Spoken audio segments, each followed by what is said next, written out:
PAT modules must be set within 30 days of appearing here. Otherwise they expire and your certification KPI reduces, and this should never drop below 90%.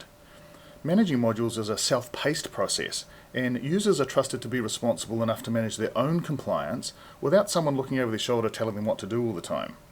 If a user does fail to manage their compliance at a reasonable level by themselves, this lack of ability is visible in PAT to senior managers who can then address the poor performance. This report shows how staff are performing in the three key areas of total module compliance. These are all the modules, including all the SOPs, policies, health and safety modules, etc. Specific health and safety modules, these have been separated out because they're so important, and task integrity compliance.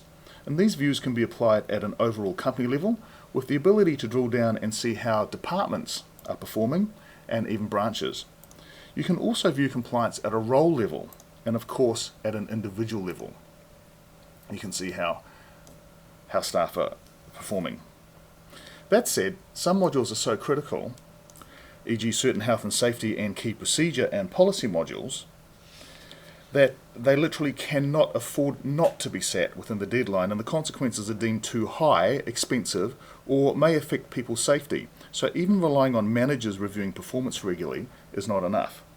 These critical modules are configured in PAT to be auto-escalating.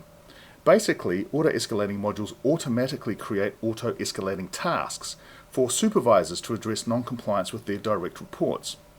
Auto-escalating tasks give supervisors 5 days to fix the problem, and if they don't, the tasks keep escalating through the organisation all the way to the CEO, or until a manager addresses the issue and ensures the original staff member sits and passes the module.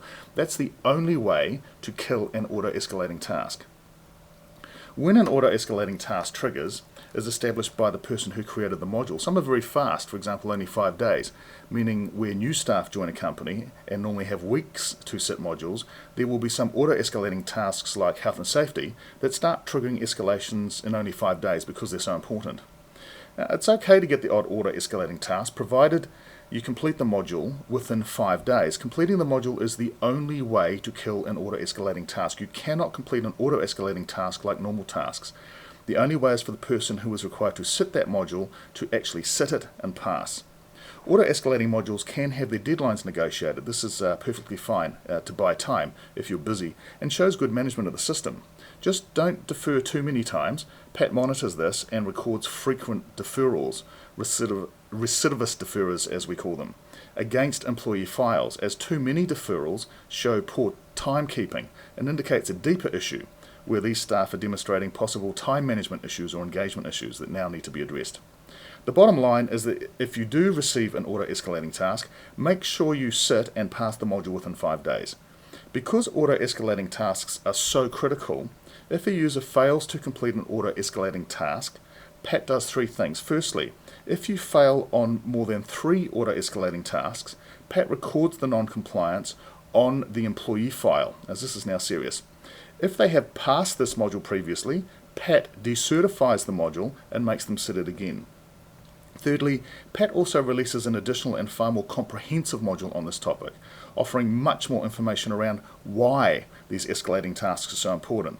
The user then needs to study this new module, which is supported by a much more comprehensive quiz, and this module takes significantly longer to study and pass than this one.